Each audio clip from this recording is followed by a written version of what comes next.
Everyone, तो आज हम पढ़ेंगे finally cell the unit of life का वन शॉट वीडियो। मतलब वन शॉट में पढ़ेंगे। देखो, वन शॉट में ये चैप्टर पूरा हो नहीं सकता क्योंकि ये चैप्टर बहुत बड़ा है, तो शायद इसकी 2 या 3 पार्ट्स आ सकते हैं। वैसे होगा ये, मतलब ऐसे कंबाइंड ही।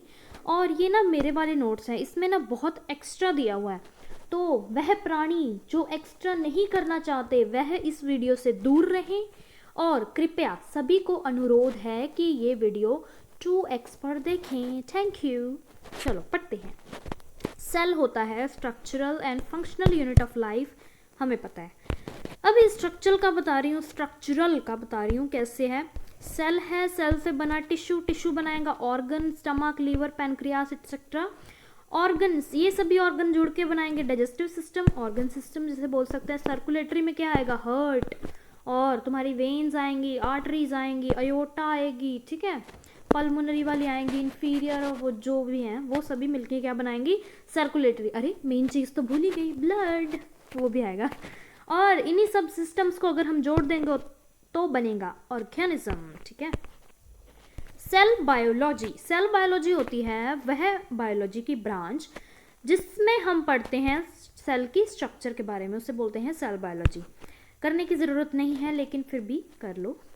साइटोलॉजी होती है study of form and composition of cell. Cyto मतलब सेल, जहाँ पे भी वर्ड आएगा ना लॉजी, इसका मतलब होता है स्टडी, स्टडी, ठीक है।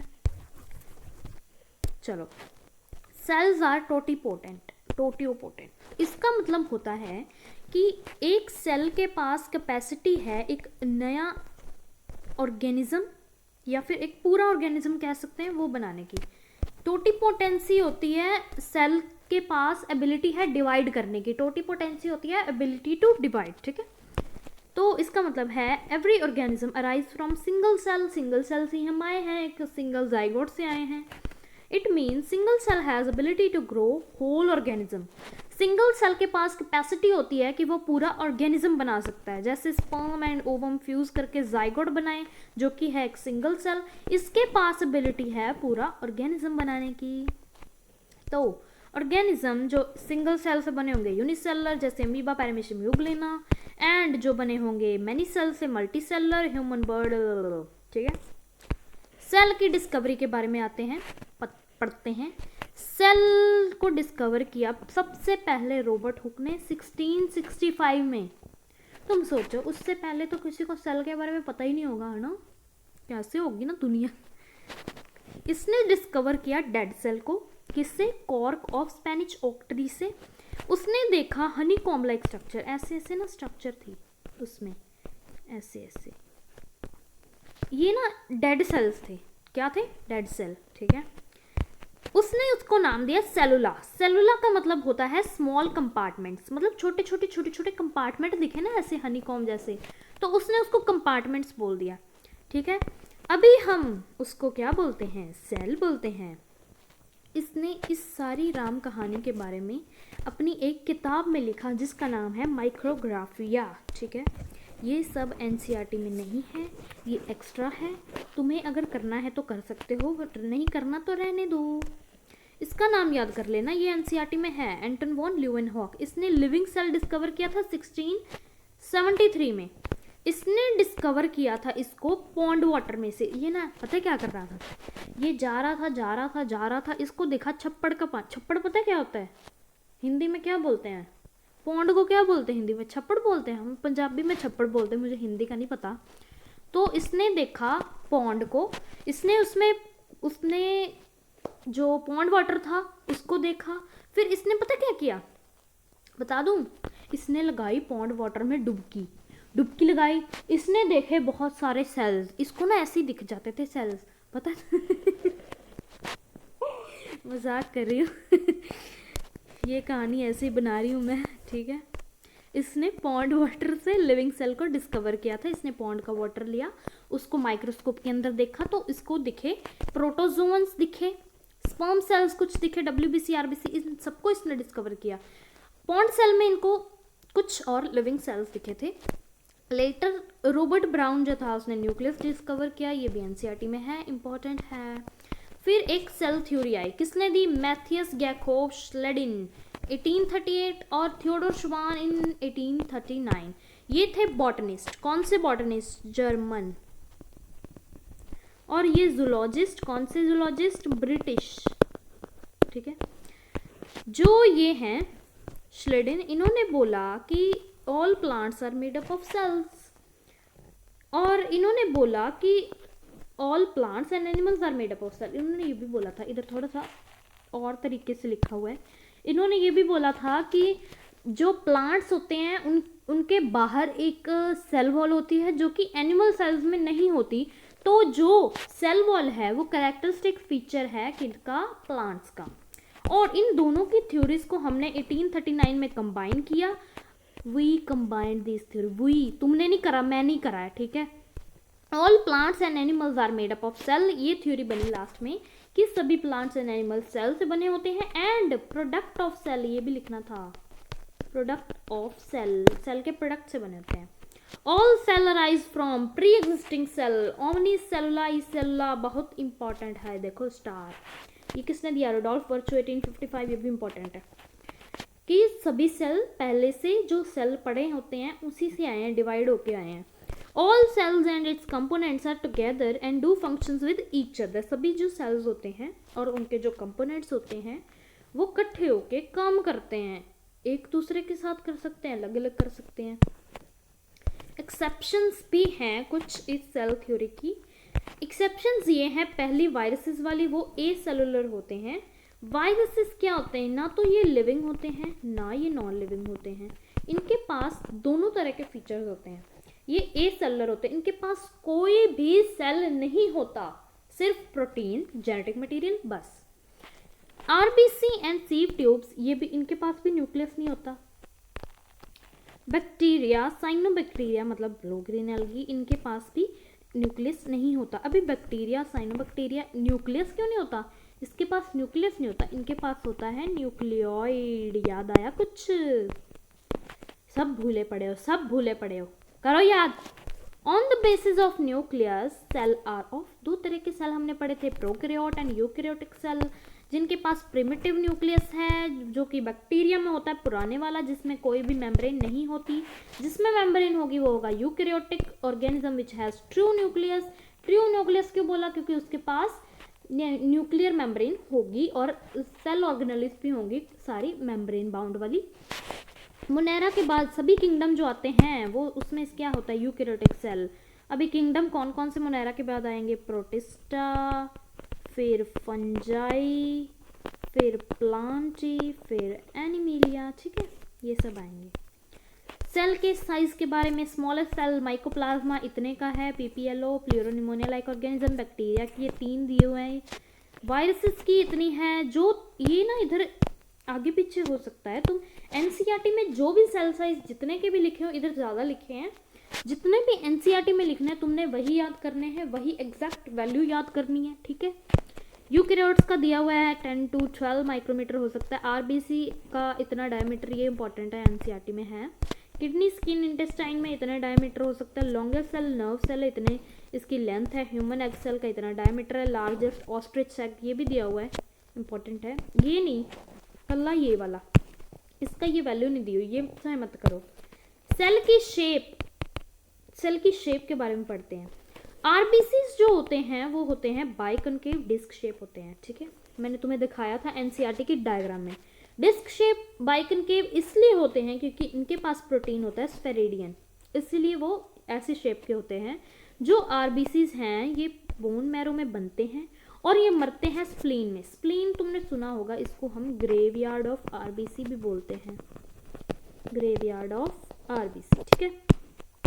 नेक्स्ट ल्यूकोसाइड, जल्दी जल्दी कराना पड़ेगा क्योंकि छोटी वीडियो बनानी है, फिर तुम वीडियो का वो टाइम ही देख के भाग जाओगे।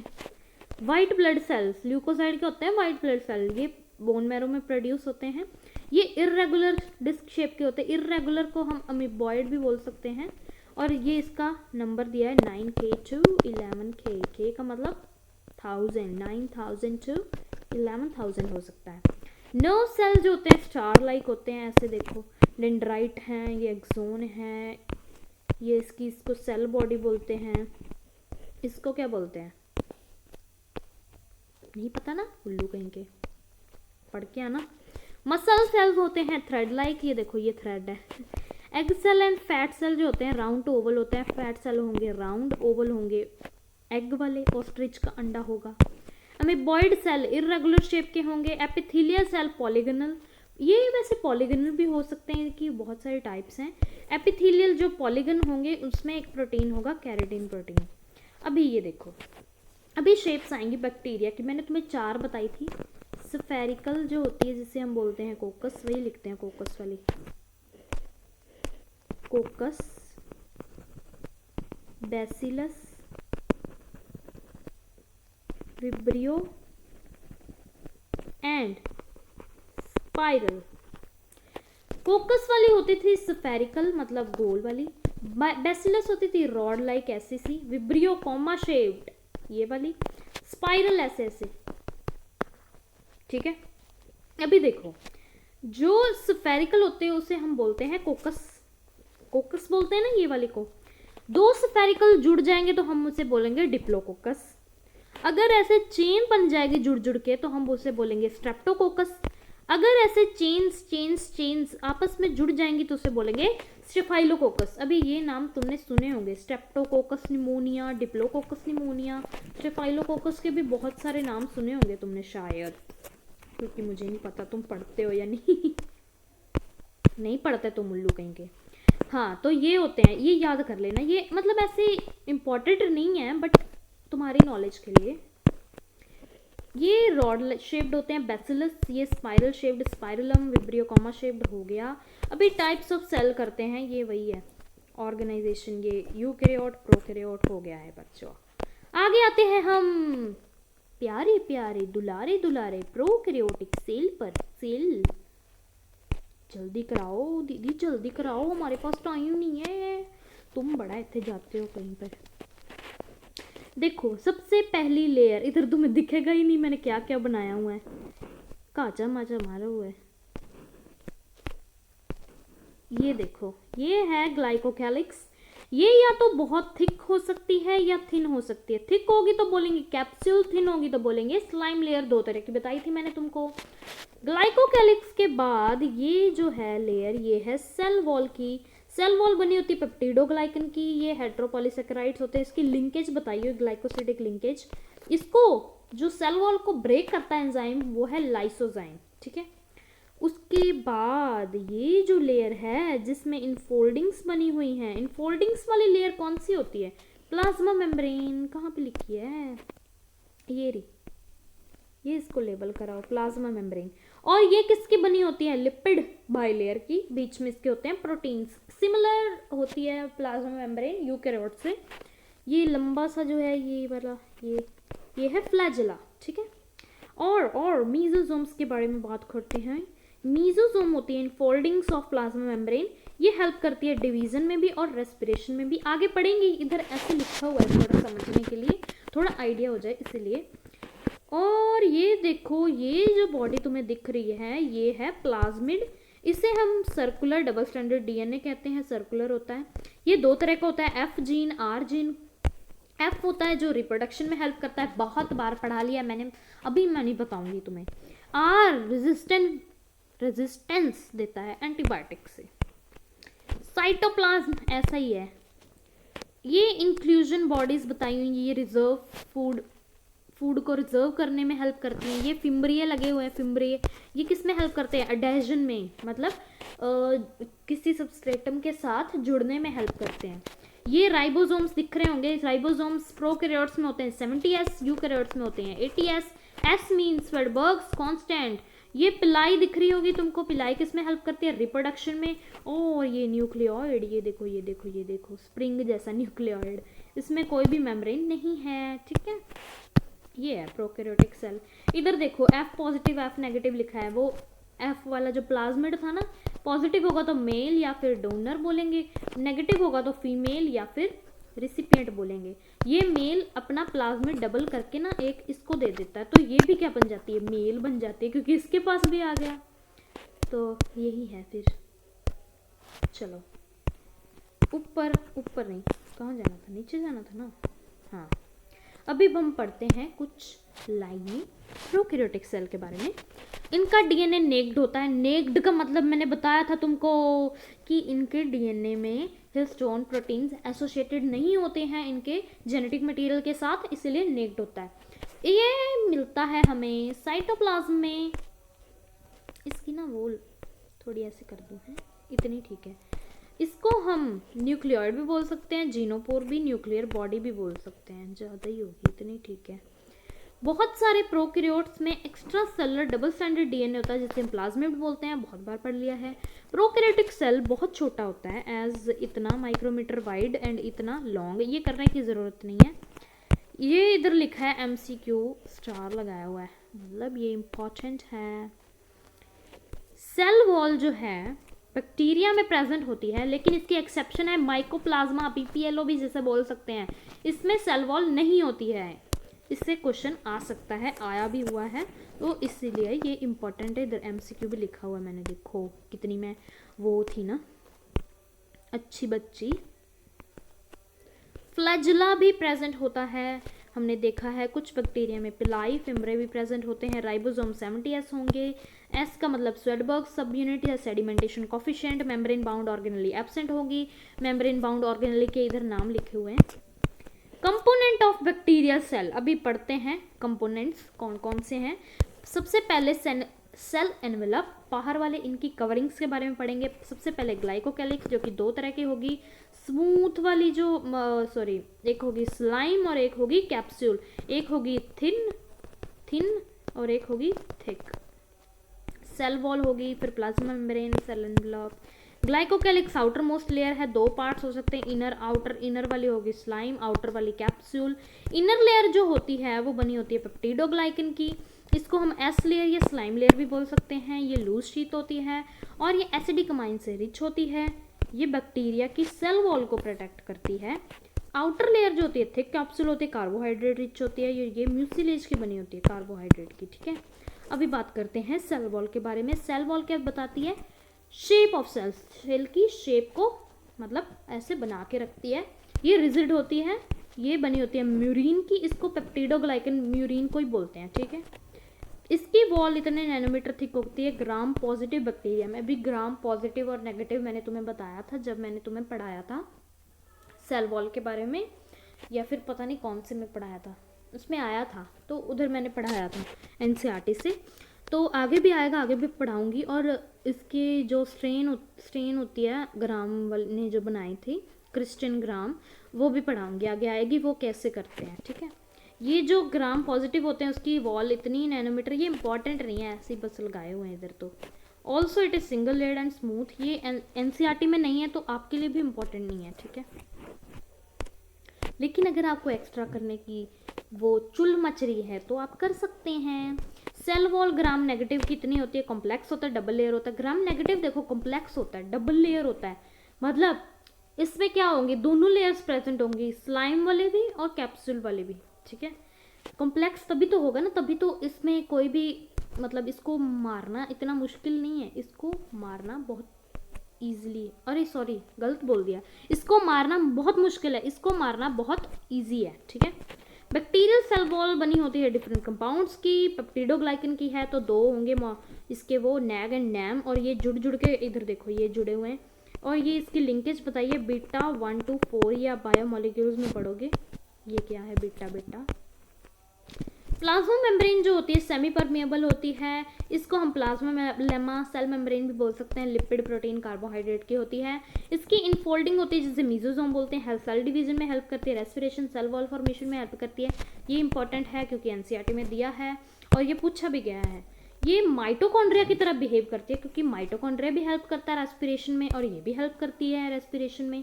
देखो इसमें सेल जो दूसरी क्या है, मेम्ब्रेन बाउंड ऑर्गेनेल्स तो है नहीं, तो वही जो प्लाज्मा मेम्ब्रेन है उसी ने इनफोल्ड होके ये रेस्पिरेशन का काम स्टार्ट कर दिया, ठीक है। मीजोसोम्स जो होते हैं दो तरह के होते हैं, सेप्टल एंड लेटरल। सेप्टल वाले वो होंगे जो न्यूक्लियोइड के पास होंगे और लेटरल वाले वो होंगे जो न्यूक्लियोइड से थोड़ा दूर होंगे। इसमें होंगे रेस्पिरेटरी एंजाइम्स, ठीक है। ये करने की ज़रूरत नहीं है, ये फालतू है, ठीक है। साइटोप्लाज्म, साइटोप्लाज्म डेंस मटेरियल होता है, मैट्रिक्स होता है, लिक्विड हो सकता है, लिक्विड बोल सकते हैं, फ्लूइड वगैरह। इधर को थोड़ा पीडीएफ खराब है, दिख तो रहा ही है। इनके पास साइटोप्लाज्म में होता है डीएनए, राइबोसोम्स होते हैं, इंक्लूजन बॉडीज होते हैं, etcetera are found. It has many pigments like chromatophores. ये जो होते हैं ना पिगमेंट, ये मैंने बताया था तुमको, है ना, बताया था वो। ये होते हैं क्लोरोफिल की जगह पे, क्लोरोफिल की जगह पे ये इसको फोटोसिंथेसिस करने में हेल्प करते हैं। आगे आएगा, इसके बारे में भी पढ़ेंगे उधर ही। न्यूक्लियोइड, ऐसा ऐसा ऐसा ऐसा। न्यूक्लियोइड क्या है? जीनोफोर। ये न्यूक्लियस लाइक है पर न्यूक्लियस नहीं है। इसके पास होते हैं नेक्ड डीएनए, इर्रेगुलर शेप का होता है। नेक्ड डीएनए का मतलब क्या होता है? Absence of nuclear envelope and histone protein, ठीक है। अभी आएगा रिबोसोम्स, रिबोसोम्स, राइबोसोम्स। राइबोसोम्स में प्रोटीन होता है राइबोफोरिन, ये ऐड आगे पता नहीं क्या है। ये है पॉलीराइबोसोम्स, मतलब ये राइबोसोम ना दो तरह से हो सकते हैं, या तो फ्री हो सकते हैं या फिक्स्ड। फ्री होंगे ये साइटोप्लाज्म में, फिक्स्ड होंगे ये अटैच होंगे प्लाज्मा मेम्ब्रेन के साथ, ठीक है। राइबोसोम्स जो होते हैं साइटोप्लाज्म होते हैं 70S। ये मैं प्रोकैरियोट्स की बात कर रही हूँ, यूकैरियोट्स वाले बाद में आएंगे। जब राइबोसोम्स होते हैं are present a helical group और चेन ऑन mRNA, तब उनको हम बोलते हैं पॉलीराइबोसोम। ये देखो, ये चेन है और इसके ऊपर ये राइबोसोम्स अटैच हैं mRNA की चेन के ऊपर, तो इसे हम बोलेंगे पॉलीराइबोसोम या फिर पॉलीसोम्स। और इनकी ये साइज़ दिया हुआ है, ये करने की बिल्कुल भी ज़रूरत नहीं है। अगर ये NCERT में दिया है तो फिर कर लेना, नहीं तो रहने देना। प्लाज्मेड टर्म दी थी इन्होंने। Sometimes in bacteria like Streptococcus and E coli extra chromosomal DNA present होता है। इस एक्स्ट्रा क्रोमोसोमल डीएनए को हम बोलते हैं प्लाज्मेड। ये होता है सर्कुलर, दो तरह के हैं। आर प्लाज्मेड जो रेजिस्टेंट देता है, एफ वाला रिप्रोडक्शन कॉन्जुगेशन में हेल्प करता है, कॉन्जुगेशन ट्यूब बनती है पिलाई की मदद से। तब एफ प्लाज्मेड एफ पॉजिटिव से जाता है एफ नेगेटिव में, तब एफ नेगेटिव क्या बन जाता है? पॉजिटिव। Pigments, chromatophores. बैक्टीरिया होते हैं autotrophs, means they are photosynthetic. Bacteria को हैव सम फोटोसिंथेटिक स्ट्रक्चर होते हैं उनके पास, जैसे बैक्टीरिया क्लोरोफिल, क्लोरोबियम, इन्हीं को हम बोलते हैं क्रोमेटोफोर, जिनके अंदर पिगमेंट्स होते हैं। इन्हीं स्ट्रक्चर्स की वजह से बैक्टीरिया अपना फूड खुद बना सकता है। These structure pigments are called chromatophores, बोल सकते हैं इनको। नेक्स्ट है इंक्लूजन बॉडीज, ये भी पढ़ाया था। Phosphate granule, glycogen granule, cyanophycin granule are examples of inclusion bodies in prokaryotic cell. ये क्या करते हैं? रिजर्व मटेरियल को स्टोर करते हैं, नॉन लिविंग स्ट्रक्चर हैं। ये साइटोप्लाज्म में होती हैं, प्रोकैरियोट में भी होते हैं, यूकैरियोट में भी। तीन तरह की बताई हुई हैं, gas vacuole, inorganic inclusion and food reserve. जो गैस वैक्यूल है ये साइनोबैक्टीरिया में होता है, blue green algae, purple and green sulphur bacteria. Inorganic inclusion bodies होते हैं जो इनऑर्गेनिक सब्सटेंसेस को करते हैं, क्या स्टोर करते हैं, फॉर एग्जांपल NaCl। फूड वाले किसको करेंगे? फूड को स्टोर करेंगे। फ्लैजिला, फ्लैजिला होता है मोटिलिटी के लिए, मूवमेंट में हेल्प करता है। इसका ये डायमीटर लेंथ करने की कौनो आवश्यकता नहीं है। इसके तीन पार्ट्स होते हैं, basal body, hook and filament. अभी इसकी स्ट्रक्चर आएगी। देखो, जो बेसल बॉडी है वो रॉड शेप्ड होती है और ये सेल एनवलप में इंसर्ट होती है, और इनकी ना दो पेयर ऑफ रिंग्स होती हैं, LP एंड SM। LP होती है सेल वॉल में, SM होती है सेल मेम्ब्रेन में, और ये दोनों प्रेजेंट होती हैं ग्राम नेगेटिव बैक्टीरिया में। लेकिन एक pair of ring S and M cell membrane वाली वो प्रेजेंट होती है ओनली ग्राम पॉजिटिव में। ग्राम नेगेटिव में होंगी सभी वाली LPSM, और ग्राम नेगेटिव में पॉजिटिव में होंगी, इधर नेगेटिव था ना, नेगेटिव में होंगी LPSM और पॉजिटिव में होंगी S एंड M, ये दोनों, जो कि किसमें प्रेजेंट है? सेल मेम्ब्रेन में, ठीक है। इरेज देखो ये रीडिंग्स, LP ऊपर वाली साइड, SM नीचे वाली side, proximal and.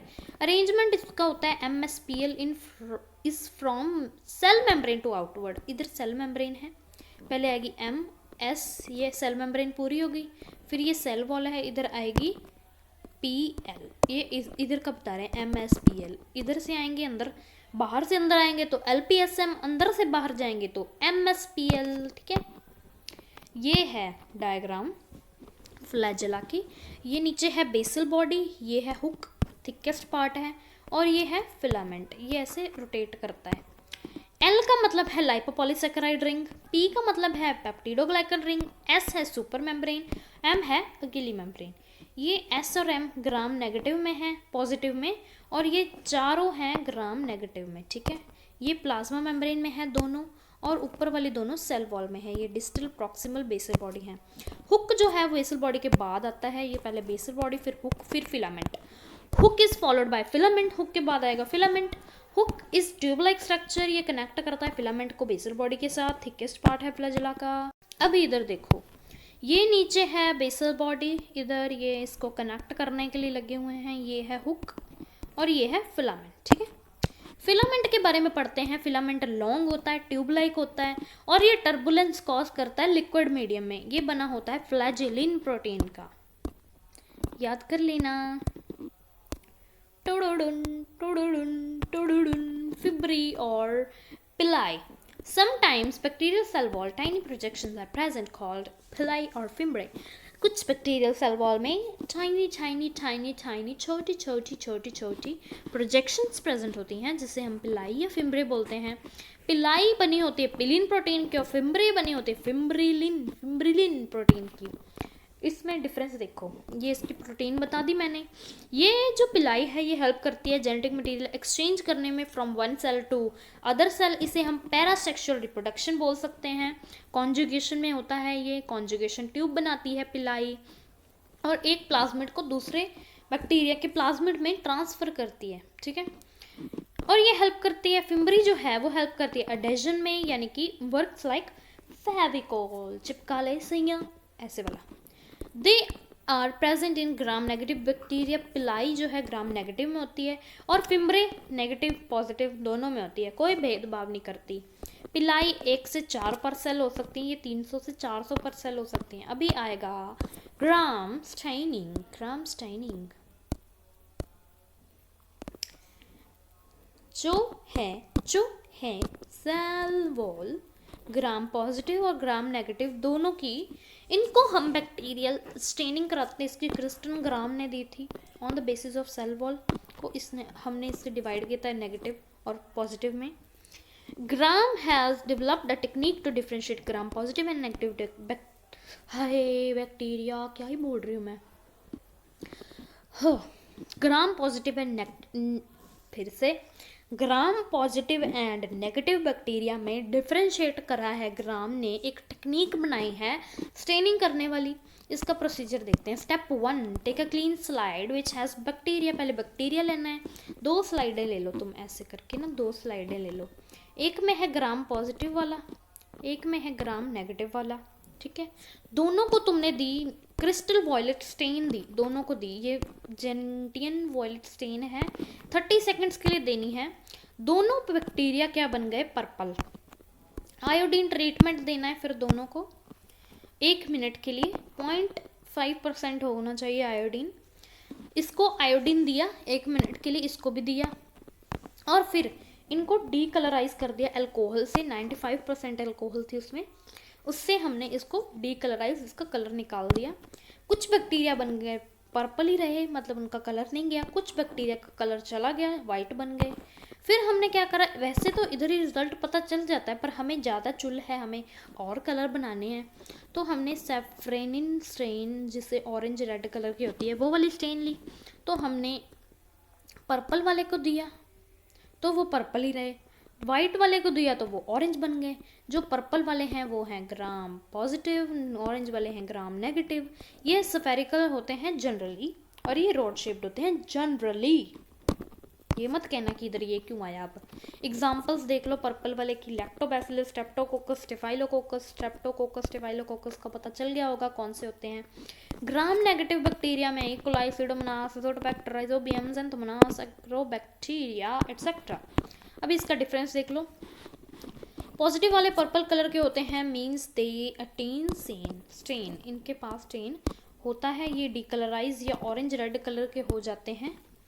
Cell wall इनकी थिक होती है इतने नैनोमीटर की, इनकी सेल वॉल थिन होती है इतने नैनोमीटर की। इनकी सेल वॉल स्मूथ होती है, इनकी वेवी होती है ऐसे ऐसे सी। म्यूरिन होता है इनमें इतने परसेंट, इसमें इतने परसेंट होता है। ये लेस हार्मफुल होते हैं, ये मोर हार्मफुल, क्योंकि हमने पढ़ा था ये कॉम्प्लेक्स हैं, डबल लेयर्ड हैं, तो 2 लेयर को तोड़ने के लिए हमें ज़्यादा मतलब वो लगेगी ना, तो इसीलिए ये ज़्यादा हार्मफुल हैं। ये इससे और इससे, इसमें प्रेजेंट होता है इसमें एब्सेंट होता है। इसकी सेल वॉल हाईली सेंसिटिव होती है पेंसिलियन से, इसकी कम होती है, तभी ये ज़्यादा हार्मफुल है ना।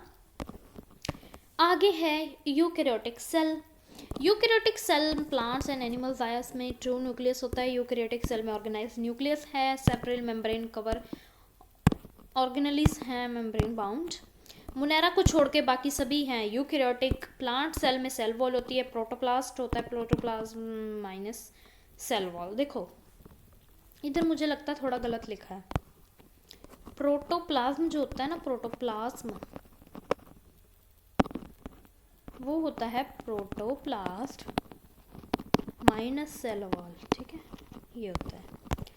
सेल वॉल एनिमल सेल में एब्सेंट होती है, यूकैरियोटिक में साइटोप्लाज्म होता है। इसको ये हाइलोप्लाज्म बोल सकते हैं, ऐसे गंदा सा नाम है, मत करो याद। It has many organelles plant cell. ये मैंने बनाया, देखो कितना सुंदर बनाया है मैंने। सबसे पहले आई सेल वॉल, फिर आएगी प्लाज्मा मेम्ब्रेन, ये देखो सेल मेम्ब्रेन। ये वैक्यूल देखो इसमें बड़ा सारा ये वाला, ये गोल्जी अपरेटस दिख रहा है, वैक्यूल मेम्ब्रेन जिसे टोनोप्लास्ट बोलते हैं। क्लोरोप्लास्ट दिख रहा है, ये देखो साइटोप्लाज्म है, ये माइटोकॉन्ड्रिया है, ये पेरोक्सिसोम्स हैं, ये हैं इंटरमीडिएट फिलामेंट्स, माइक्रोट्यूब्यूल्स, माइक्रोफिलामेंट्स जिसे हम इकट्ठा बोलते हैं साइटोस्केलेटन स्ट्रक्चर्स। ये माइलोप्लास्ट है, starch grain, ribosomes, smooth endoplasmic reticulum ये वाला, और रफ वाला भी है। न्यूक्लियस है, न्यूक्लियोलस है, न्यूक्लियोलस क्या था, न्यूक्लियस का छोटा भाई। ये राइबोसोम्स भी हैं, राइबोसोम्स कौन से हैं, 80s कौन से होंगे, 60s प्लस 40s। अभी एनिमल सेल आया, उसमें भी सब सेम है, बस इसमें सेंट्रियोल है, centrosome, intermediate filament, plasma membrane, microfilaments, lysosomes, Golgi apparatus, mitochondria, vacuole, ribosome, peroxisome, SER, nucleus, chromatin fibres, nuclear envelope and microtubules भी हैं, ठीक है। सी देखो सेंट्रियोल रहा, दिख गया। चलो कंपोनेंट्स पढ़ते हैं। सबसे पहले प्लाज्मा मेम्ब्रेन या फिर सेल मेम्ब्रेन। सभी सेल्स एनक्लोज करते हैं बाय अ थिन पतली लेयर से, जिसे हम प्लाज्मा मेम्ब्रेन बोलते हैं। ये टर्म दी थी इन्होंने इतने ईयर में, याद करने की कौनो आवश्यकता नहीं है, क्योंकि ये पूछते नहीं हैं पेपर में, ठीक है। ये प्लाज्मा लेमा इसको बोलते हैं, ये टर्म दी थी इन्होंने, ये भी याद करने की ज़रूरत नहीं है। बायोलॉजिकल मेम्ब्रेन क्या होती है, प्लाज्मा मेम्ब्रेन और अदर जो intracellular membrane surrounding organelles and vacuoles हैं, उनको कलेक्टिवली बोलते हैं बायोलॉजिकल मेम्ब्रेन। देखो प्लाज्मा मेम्ब्रेन को और जितने भी सेल ऑर्गेनेलिस हैं, जितने भी उनकी मेम्ब्रेन्स हैं, वैक्यूल की जो मेम्ब्रेन है टोनोप्लास्ट, इन सबको मिला के हम बोलते हैं बायोलॉजिकल मेम्ब्रेन। कंपोजिशन देख लो, ये देखो, ये याद करने की ज़रूरत नहीं है, ये याद करना है। इसमें most common lipid phospholipid phosphoglycerides होते हैं, ये एनसीईआरटी में दिया है, ये इंपॉर्टेंट है। एमसीक्यू अलर्ट, पूछ सकते हैं इससे, शायद नहीं, पक्का ही पूछेंगे। लिपिड मॉलिक्यूल, कौन से लिपिड, फॉस्फोलिपिड मॉलिक्यूल एम्फीपैथिक होते हैं नेचर। एम्फीपैथिक होता है जो दोनों ही हो, जिसमें हाइड्रोफिलिक भी हो, हाइड्रोफोबिक भी हो। Hydrophilic loving, hydrophobic hating. Tail इसकी हाइड्रोफोबिक होती है, हेड इसका वाटर लविंग होता है। ये पोलर है, ये नॉन पोलर है, बताया था तुमको। फ्लूइडिटी सेल में होती है फॉस्फोलिपिड की वजह से। प्रोटीन इतने होते हैं, 3 तरह के प्रोटीन होते हैं, structural protein, enzymatic, carrier protein. Structural क्या बनाते हैं, स्ट्रक्चर बनाते हैं मेम्ब्रेन में जो प्रेजेंट होते हैं प्लाज्मा मेम्ब्रेन में। एंजाइम्स क्या करते हैं, एंजाइमेटिक वाले एंजाइम्स बनाते हैं। मेन एंजाइम कौन सा बनाते हैं, एटीपीएज। कैरियर प्रोटीन्स भी होते हैं जो कि क्या करते हैं, ट्रांसपोर्ट में हेल्प करते हैं, मैंने बताया था, इनको टनल प्रोटीन भी बोलते हैं। कार्बोहाइड्रेट्स कितने परसेंट होते हैं, ये ब्रांच्ड हो सकते हैं, अनब्रांच होते हैं। चेन होती है ओलिगोसैकेराइड्स की, ओलिगो मतलब 10 तक, ठीक है। हेक्सोज, ये क्या है, फ्यूकोस नहीं फ्रक्टोस बोलते हैं उसको, है क्या ही लिखा है तुमने। फंक्शंस देख लो कार्बोहाइड्रेट की, सेल टू सेल रिकॉग्निशन में हेल्प करती है, जैसे कि स्पर्म ने ओवम के साथ जुड़ना है तो वो रिकॉग्नाइज करेंगे इसी कार्बोहाइड्रेट की मदद से। पानी, पानी ह्यूमन में मेम्ब्रेन जो होती है आरबीसी की, उसमें 52% प्रोटीन्स होते हैं, 40% लिपिड। ये आगे वाला रहने दो, ये इंपॉर्टेंट है बहुत बहुत बहुत बहुत बहुत बहुत बहुत बहुत बहुत। 52 मैंने बताया था, 5 मतलब 5, 5 बोले तो पी पी पी बोले तो प्रोटीन बताया था। चलो स्ट्रक्चर बताती हूँ प्लाज्मा मेम्ब्रेन की। ये आएगी एंड में। फ्लूइड मोज़ेक मॉडल है जो कि लास्ट में एक्सेप्ट करा गया था, ये इंपॉर्टेंट है। सैंडविच मॉडल है, सबसे पहले पढ़ाया था तुमको।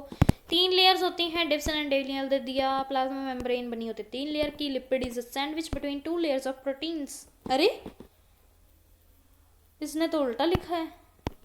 एक मिनट, मैं ना तुम्हें कंफर्म करके बताती हूँ कि लिपिड बीच में उन्होंने बोला था या प्रोटीन बीच में बोला था। Sandwich model model model model model model model model है।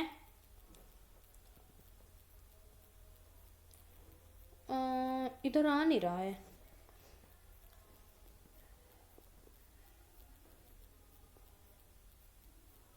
ये इधर ब्रेड ब्रेड बताई जा रहे हैं, पता नहीं क्या।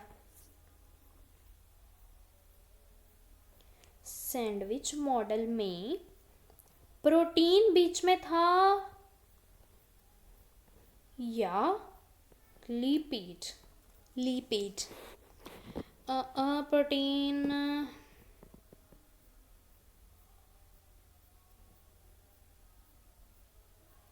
इधर कुछ बता नहीं रहे हैं। तुम ना ऐसा करना, मैं तुमको अगली वीडियो में बताऊंगी इसके बारे में, जब हम, वैसे ये इतना इम्पोर्टेंट नहीं है क्योंकि एनसीईआरटी में नहीं दिया है, पर फिर भी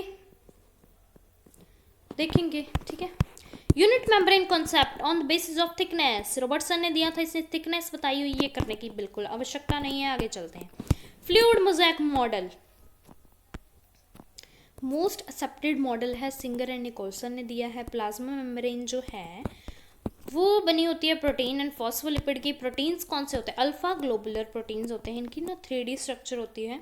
2 तरह के होते हैं, एक्सट्रिंसिक एंड इंट्रिंसिक। एक्सट्रिंसिक जो होंगे बाहर वाली साइड होंगे, attach to phospholipid head, loosely attached होंगे। ये पार्शली या कंप्लीटली एम्बेडेड होंगे फॉस्फोलिपिड बाइलेयर में। ये है इंट्रिंसिक, ये इंट्रिंसिक, एक्सट्रिंसिक, ये इंट्रिंसिक, ये भी इंट्रिंसिक, ये टनल प्रोटीन है। फॉस्फोलिपिड मॉलिक्यूल 2 तरह की मूवमेंट शो करते हैं, transition and flip flop. Transition ऐसे ऐसे और फ्लिप फ्लॉप ऐसे ऐसे ऊपर नीचे से हो जाते हैं। In this model, fat molecules can go easily, but water soluble cannot go easily. It takes help of channel protein to go. देखो फैट मॉलिक्यूल तो चले जाते हैं आसान से, लेकिन वाटर मॉलिक्यूल्स को जाने में प्रॉब्लम होती है, उनको मदद लेनी पड़ती है चैनल प्रोटीन्स की। टनल प्रोटीन जिसे बोल सकते हैं, कैरियर प्रोटीन भी बोल सकते हैं। प्लाज्मा मेम्ब्रेन जो होती है jelly like, quasi fluid nature होता है इसका, मतलब थोड़ी सी लिक्विड थोड़ी सी और सॉलिड बोल सकते हो। पोर्स प्रेजेंट होते हैं इतने एंगस्ट्रॉम के proteins. Icebergs in sea of lipid, देखो वो बोल रहे हैं लिपिड का एक समुद्र है, एक ऐसे समुद्र है, उसमें ऐसे ऐसे आइसबर्ग्स जैसे प्रोटीन्स पड़े होते हैं। Need to check NCERT diagram करा दिया मैंने, इंपॉर्टेंट है, ठीक है। Transport across plasma membrane, transport कैसे होती है? 2 तरह से होती है, active transport and passive transport. Passive होगी विदाउट एटीपी, एक्टिव होगी विद एटीपी। मैंने बताया था, इसको बोलते हैं डाउन हिल मूवमेंट, इसको बोलते हैं अप हिल। ये डाउन हिल क्यों है? क्योंकि देखो तुम्हें पहाड़ी से नीचे आना है, एनर्जी तुम्हें नहीं लगेगी, ऊपर जाने में बहुत एनर्जी लगेगी, तो इसलिए अप हिल। ये स्लो मूवमेंट है, ये फास्ट है, क्योंकि ऑब्वियसली एनर्जी लगेगी तो फास्ट होगा। मूवमेंट ऑफ सब्सटेंस कहाँ होगा? अकॉर्डिंग टू कंसंट्रेशन ग्रेडियंट, मतलब जहाँ बही जा रहा है वहीं बही जा रहे हैं हम भी, higher concentration to lower concentration. इसकी एग्जांपल है diffusion, facilitated diffusion and osmosis. ये होगा अगेंस्ट कंसंट्रेशन ग्रेडियंट, मतलब अगर नदी इधर बह रही है तो हम इधर को जाएंगे, मतलब विद एटीपी जाएंगे, लो कंसंट्रेशन से हाई कंसंट्रेशन की तरफ। इसमें होगा सोडियम पोटाशियम। एक्टिव पंप इसके एग्जांपल है एंडोसाइटोसिस, एक्सोसाइटोसिस होती है इसमें। चलिए अब पढ़ते हैं पैसिव ट्रांसपोर्ट के बारे में। ये हम इधर एग्जांपल्स हमने पढ़ी थी, diffusion, facilitated diffusion and osmosis, उसी के बारे में अब पढ़ेंगे। सबसे पहले डिफ्यूजन, इसमें मूवमेंट होती है सच एज मॉलिक्यूल्स की सॉलिड, लिक्विड, गैस हो सकते हैं from its area of high concentration से एरिया ऑफ लो कंसनट्रेशन की तरफ। जैसे कि परफ्यूम, एग्जाम्पल लिए lemon juice, smoke particles, carbonated drinks. ये एग्जाम्पल्स याद नहीं करनी, तुम ऐसे उल्लुओं की तरह लगे पड़े हो याद करने। एनसीईआरटी में जो है इतना ही कि हायर कंसनट्रेशन से लो कंसनट्रेशन की तरफ जाती है। परफ्यूम के एग्जाम्पल के लिए मुझे बताओ, कमेंट्स में बताओ। फैसिलिटेटेड डिफ्यूजन ये होगी, देखो इधर पहले पढ़ते हैं। Sometimes some particles can't pass the plasma membrane easily, they need help of carrier proteins to go from one place to another place, process is called facilitated diffusion. कभी कभी कुछ पार्टिकल्स जो होते हैं प्लाज्मा मेम्ब्रेन से पास नहीं कर सकते, उनको कैरियर प्रोटीन्स की मदद चाहिए एक जगह से दूसरी जगह जाने के लिए, मतलब बाहर से प्लाज्मा मेम्ब्रेन के अंदर आने के लिए। इसे हम बोलते हैं फैसिलिटेटेड डिफ्यूजन। देखो एक वाटर सोल्यूबल मॉलिक्यूल है इधर, ये देखो ये है कैरियर प्रोटीन, ये इसके साथ जुड़ गया, इसने इसको ऐसे छुपा लिया। ये कैरियर प्रोटीन है तो इसके अंदर ये मॉलिक्यूल पड़ा, ये है कैरियर प्रोटीन और ये है वाटर सोल्यूबल मॉलिक्यूल। ये इसको अंदर लेके गया, ये देखो ये अंदर गया, इधर इसने छोड़ दिया, इधर इसने छोड़ दिया, ये अंदर की तरफ देखो इधर छोड़ा हुआ है और फिर खुद बाहर निकल गया। ठीक है, अभी मॉलिक्यूल अंदर चला गया तो अभी इसकी क्या ज़रूरत, तो ये बाहर चला गया बाकी मॉलिक्यूल्स को लेने। ठीक है, ये होता है। एग्जाम्पल्स है इसकी, entry of glucose in RBC. RBC में ना एंट्री नहीं होती ग्लूकोज की, तो उसको हेल्प लेनी पड़ती है कैरियर प्रोटीन्स की। वाटर मॉलिक्यूल्स जो होते हैं उनको हेल्प लेनी पड़ती है कैरियर प्रोटीन की जब उन्होंने पास करना होता है प्लाज्मा मेम्ब्रेन से। ठीक है, ऑस्मोसिस, इसमें मूवमेंट होती है सॉल्वेंट की, वाटर की, from its area of high concentration to low concentration, high से low, through semi permeable membrane till it's reach equilibrium, जब तक इसमें इक्विलिब्रियम ना आए। देखो इसको समझते हैं, दो तरह के हमने इधर लिए हैं, ये बीकर लिए हैं, एक में 1000 ml ऑफ वाटर है, इधर भी है, इधर है 100 ml ऑफ सॉल्ट, इधर है 200 ml ऑफ सॉल्ट।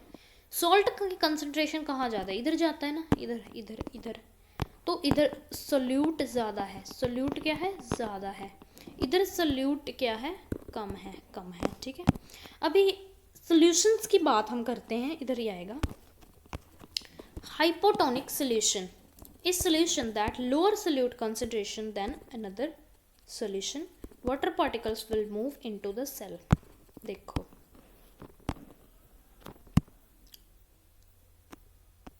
ऊपर वाले से कराती हूँ, एक सॉल्यूशन है जिसमें सोल्यूट की कंसंट्रेशन कम है, इधर कम है इससे, तो पानी क्या करेगा, पानी मूव करेगा इनटू द सेल। इधर देख लो, उधर रहने दो, सेल नहीं है ना उधर, तुम्हें पता नहीं चलेगा। ये बीकर है, सेल में क्या है कंसंट्रेशन किसकी ज़्यादा है, सोल्यूट की ज़्यादा है, और पानी में सोल्यूट की कंसंट्रेशन कम है, तो पानी क्या करेगा, जिसमें सोल्यूट ज़्यादा है तो पानी इधर से सेल के अंदर जाएगा, क्योंकि पानी कहाँ कम है, सेल में कम है। देखो दो चीज़ें हैं, एक है पानी, एक है सोल्यूट, सॉल्वेंट इसको बोल सकते हो। तो पानी जो है वो बीकर में ज़्यादा है, सेल में कम है, सेल में सोल्यूट ज़्यादा है और बीकर में सोल्यूट कम है, उल्टा है इधर। ठीक है, तो पानी क्या करेगा, वो देखेगा कि सेल जो है उसमें सोल्यूट ज़्यादा है तो मैं उधर जाता हूँ। ठीक है, इसको हम बोलते हैं एंडोस्मोसिस, अंदर की तरफ पानी गया तो एंडोस्मोसिस। ठीक है, इसमें सेल क्या करेगा, स्वेल करेगा, क्योंकि उसमें पानी भरा है तो सेल स्वेल करेगा, मतलब ऐसे फूल जाएगा। Hypertonic solution, cell has higher concentration than another solution, water molecules will move out of the cell. देखो अभी पानी की देखेगा कि बाहर तो मेरी भाई बहन कम है, मैं उनके पास जाके उनका साथ देता हूँ, पानी बाहर आएगा, एक्सोस्मोसिस हो गई, एक्सो मतलब बाहर, बाहर की तरफ होगी, तो सेल, जब सेल से पानी निकल जाएगा तो सेल ऐसे पिचक जाएगा, ऐसे ऐसे ऐसे पिचका जो हो जाएगा, तो सेल क्या करेगा, श्रिंक कर जाएगा, उसे हम बोलेंगे एक्सोस्मोसिस। ये इसी सोल्यूशन को हम बोलते हैं हाइपरटोनिक सोल्यूशन, जिसमें सोल्यूट ज़्यादा हो उसे हम बोलेंगे हाइपरटोनिक सोल्यूशन, जिसमें सोल्यूट कम हो, पानी ज़्यादा हो, उसे हम बोलेंगे हाइपोटोनिक सोल्यूशन। आइसोटोनिक कौन सा होगा? जिसमें सल्यूट बाहर भी सेम हो अंदर भी सेम हो, तो कोई मूवमेंट नहीं होगी, तो ये होगा आइसोटोनिक सॉल्यूशन। समझ में आया क्या? तो अब हम पढ़ते हैं एक्टिव ट्रांसपोर्ट के बारे में। एक्टिव ये होगा एटीपी के साथ transport with expenditure of energy. Sodium potassium active pump. ATP किसमें हेल्प करेगा? 3 सोडियम आइंस को अंदर बाहर और 2 पोटाशियम आइंस को अंदर करेगा। ये आपको आएगा उस वाले चैप्टर में। कौन से वाला चैप्टर? न्यूरॉन वाला। क्या उसका नाम है? न्यूरल कंट्रोल एंड कोऑर्डिनेशन, वो वाला चैप्टर आएगा ना, उसमें आएगा। ठीक है। एटीपी बनाकर एक फॉस्फेटाइन दे देता है, तभी ये फॉस्फेट क्या देता है? एनर्जी। एंडोसाइटोसिस एंड एक्सो बोलते हैं, वो उसमें जो आया था ना, पढ़ते हैं क्या होता है। एंडो मतलब इनसाइड, एक्सो मतलब बाहर, एंडो मतलब अंदर। Cell big molecules taken in WBC। बड़े बड़े जो मॉलिक्यूल होते हैं ना, उसको ये सेल खा जाता है। ये 2 तरह का होता है, फैगोसाइटोसिस एंड पिनोसाइटोसिस।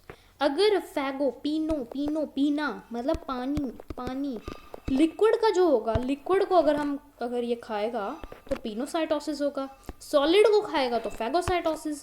एक्सो क्या होगा? ये तो खाएगा ना, ये फेंकेगा, सेल वॉमिटिंग करेगा, मतलब कुछ बाहर फेंकेगा, ये फैगी। It is performed when undigested food is taken out. जब अनडाइजेस्टेड फूड बाहर को किया जाता है तब एक्सोसाइटोसिस होते हैं। ठीक है। मॉडिफिकेशंस ऑफ प्लाज्मा मेम्ब्रेन, कुछ मॉडिफिकेशंस हैं, वैसे ये करने की ज़रूरत नहीं है, ज़रूरत पर पढ़ा देती हूँ। माइक्रोविलाई, तुमने देखा होगा सेल ऐसे माइक्रोविलाइज होते हैं। इसको ब्रश बॉर्डेड एपिथेलियम भी बोलते हैं, ये चैप्टर नंबर 7 में पढ़ाऊंगी। ठीक है। फिंगर लाइक प्रोजेक्शंस होते हैं ऑन फ्री सरफेस, ये इंटेस्टाइन में प्रेजेंट होते हैं, क्योंकि ये क्या करते हैं? सरफेस एरिया इंक्रीज करते हैं फॉर एब्जॉर्प्शन। इतने हो सकते हैं, इसमें हो जाए डेंसिटी ऑफ नेफ्रॉन में प्रेजेंट होते हैं। जंक्शनल कॉम्प्लेक्स, इंटरडिजिटेशन और डेस्मोसोम्स, ये ना कनेक्शंस होते हैं, सेल टू सेल कनेक्शंस होते हैं। ठीक है। सेल वॉल रॉबर्ट हुक ने डिस्कवर करी थी। प्लांट्स में है, एनिमल्स में एब्सेंट है। प्लाज्मा मेम्ब्रेन के बाहर होती है सेल वॉल, प्लांट्स में या फिर कहीं भी होती है तो रिजिड होती है, नेचर में नॉन लिविंग होती है, बहुत प्रोटेक्टिव होती है, स्ट्रेंथ देती है। सेल वॉल प्लांट्स में बनी होती है सेलुलोज की, hemicellulose, pectin, water lipid wall, ये सब आया था तुमको उसमें, एनसीईआरटी में था। प्रोकैरियोट्स में पेप्टिडोग्लाइकन, नैग एंड नैम की। माइक्रोप्लाज्मा में एब्सेंट होती है। एल्गी में बनी होती है cellulose, galactans, mannan, some material like calcium carbonate, CaCO3।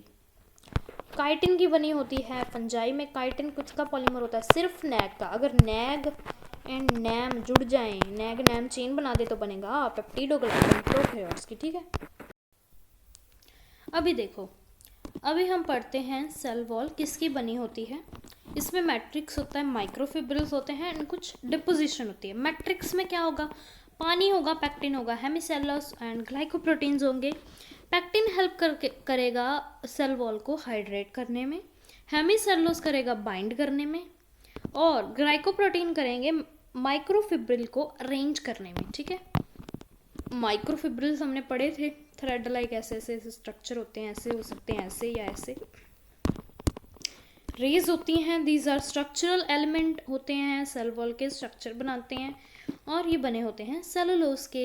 अभी सेलुलोज ही तो होता है ना इसमें, तो सेलुलोज के ऐसे थ्रेड बने होते हैं और इन थ्रेड को बोलते हैं माइक्रोफिब्रिल्स। स्ट्रक्चरल एलिमेंट है, मतलब ये स्ट्रक्चर प्रोवाइड करेंगे। डिपोजिशन होगी इनमें लिग्निन, सुबरिन, क्यूटिन, वैक्स, टैनिन्स की हो सकती है। केमिकल कंपोजिशन करने की काउनो जरूरत नहीं है, करनी है तो कर सकते हो। स्ट्रक्चर ये थोड़ी इंपॉर्टेंट है, पढ़ लो इसको। देखो, पिट क्या है? इधर खाली जगह जो होगी ना उसे हम पिट बोलते हैं। ठीक है। ये सेल बी है, ये सेल ए है, ये जो बीच में इसको जोड़ रही है ये है plasma middle lamella. Middle lamella बनी होती है कैल्शियम एंड मैग्नीशियम पैक्टेट की, ये ग्लू की तरह एक्ट करती है। ये जो है ये वाली ये हैं प्राइमरी सेल वॉल्स, और ये जो S1, S2, S3 दी हुई हैं ये ओरिएंटेशन है माइक्रोफिब्रिल्स की, ये भी सेल वॉल में ही आती हैं। इधर भी हैं, इधर भी हैं, ये सेकेंडरी की हैं। ये क्या किसकी हैं? सेकेंडरी की। और इधर जो ये आपको लेयर दिख रही है ये एक सेल की प्लाज्मा मेम्ब्रेन है और ये दूसरे सेल की है।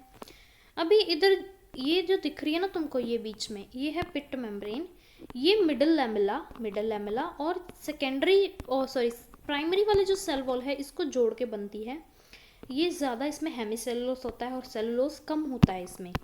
ये जो सेकेंडरी सेल वॉल है इसमें ज़्यादा सेलुलोस होता है और कम हेमिसेलुलोस होता है। सुब्रिन, क्यूटिन, लिग्निन भी इसमें डिपॉजिट हो सकता है। स्ट्रक्चर की कच्छो समझ आई? कच्छो थोड़ी सी बहुत सी नहीं आई होगी मेरे को लगता है। देखो बीच में है मिडल लैमेला जो कि दोनों सेल्स को कनेक्ट कर रहा है। इधर ये अलग सेल है, इधर ये अलग सेल है। ये पहले सेल की प्राइमरी सेल वॉल है, हाँ, और ये जो है ये है दूसरे सेल की प्राइमरी सेल वॉल। फिर प्राइमरी के बाद मैंने बोला था सेकेंडरी आती है, तो सेकेंडरी इसमें S1, S2, S3 इसीलिए लिखी है क्योंकि पहले में माइक्रोफिब्रिल ऐसे अरेंज हैं, दूसरे में ऐसे हैं, तीसरे में ऐसे जिगजैग से हैं, तो इसलिए ये है पिट मतलब खाली जगह, खाली। ये पिट की मेम्ब्रेन है जो कि है एक मिनट, इसको जो कि ऐसे बनी है, ऐसे। ये इसमें मिडल लैमेला भी आ रही है और ये इसकी प्राइमरी सेल वॉल भी आ रही है दोनों सेल्स की। इसमें हेमिसेलुलोस ज़्यादा होता है, सेलुलोस कम होता है। ये सेकेंडरी वाली में सेलुलोस ज़्यादा है, हेमिसेलुलोस कम है, ठीक है। बस यही है। आगे है मिडल लैमेला के बारे में पढ़ते हैं।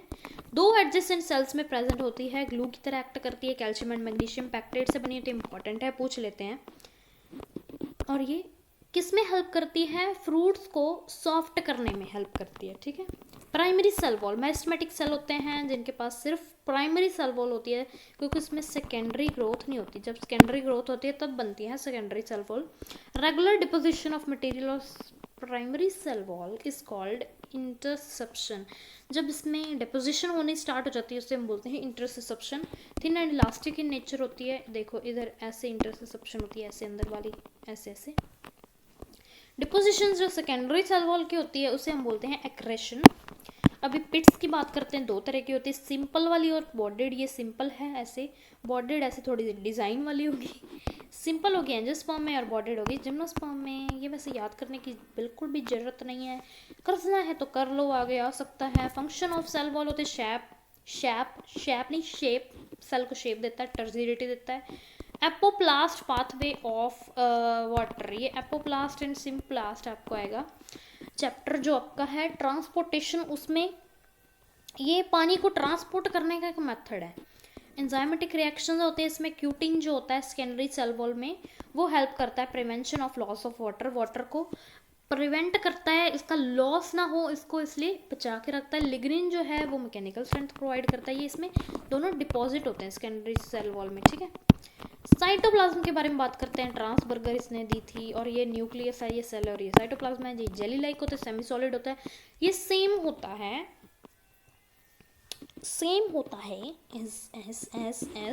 As prokaryotic cell. ये मास होता है प्रोटोप्लाज्म का including nucleus but including all other components. देखो प्रोटोप्लाज्म का ही पार्ट होता है, न्यूक्लियस को बाहर निकाल दें, ठीक है, फिर क्या बचेगा? साइटोप्लाज्म बनेगा। अमोर्फस होता है, इसकी कोई शेप नहीं होती। ट्रांसपेरेंट मिक्सचर होता है। ट्रू सोल्यूशन होता है। कोलॉइडल सब्सटेंस भी होते हैं। True solution sugar, amino acid, nucleotide होते हैं। प्रोटीन, फैट्स एक्सेट्रा हो सकते हैं। ये प्लाज्मा मेम्ब्रेन और न्यूक्लियर मेम्ब्रेन के बीच होता है। मूवमेंट इसकी कैसे होती है? इसकी जो सर्कुलर मूवमेंट होती है इसे हम बोलते हैं साइक्लोसिस।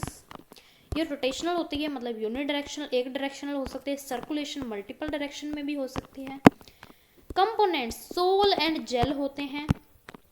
जेल वाले जो होते हैं ना, ये ऐसे ऐसे इधर वाली साइड जो पेरिफेरी में होते हैं, डेंस होते हैं। जो प्लाज्मा मेम्ब्रेन के पास होते हैं वो ज़्यादा डेंस होते हैं, ज़्यादा घने होते हैं, उसी को हम बोलते हैं जेल। और जो प्लाज्मा मेम्ब्रेन के दूर होते हैं, यानी कि न्यूक्लियस के पास, इधर न्यूक्लियस है ना तो उसके पास देखो ये छोटे छोटे है ना, इसको हम बोलते हैं सोल। ये जो हैं ये थोड़े से इनर साइड पे होते हैं और ये कम घने होते हैं, डेंस ज़्यादा नहीं होते, इसीलिए इसको बोलते हैं सोल। एंडोप्लाज्म भी बोल सकते हैं इसको, एक्टोप्लाज्म भी बोल सकते हैं। और सोल और जेल इंटर कन्वर्टेड होते हैं, ऐसे कन्वर्ट हो सकते हैं सोल जेल में और जेल सोल में। साइटोप्लाज्म में 3 तरह की ऑर्गेनेल्स पाई जाती हैं। यूनिट मेम्ब्रेन जो होती है वो ये एग्जांपल नहीं पढ़ लेना। नॉन मेम्ब्रेन जिसकी नहीं होती वो ये है, डबल मेम्ब्रेन वाली ये। आगे है एंडो मेम्ब्रेन सिस्टम के बारे में, ये हम पढ़ेंगे अगली वीडियो में, ठीक है। ये सारा पढ़ेंगे सारा अगली वीडियो में। और उसके बाद जो वीडियो आएगी वो आएगी आपकी क्या बोलेंगे उसको, क्वेश्चन आंसर जो होंगे, एमसीक्यूज जो एनसीईआरटी में दिए हैं वो भी करेंगे। अगर आप कहते हैं एक्स्ट्रा तो एक्स्ट्रा वाले भी करवा दूंगी मैं आपको, ठीक है। फिर तो मिलते हैं अगली वीडियो में, बाय बाय।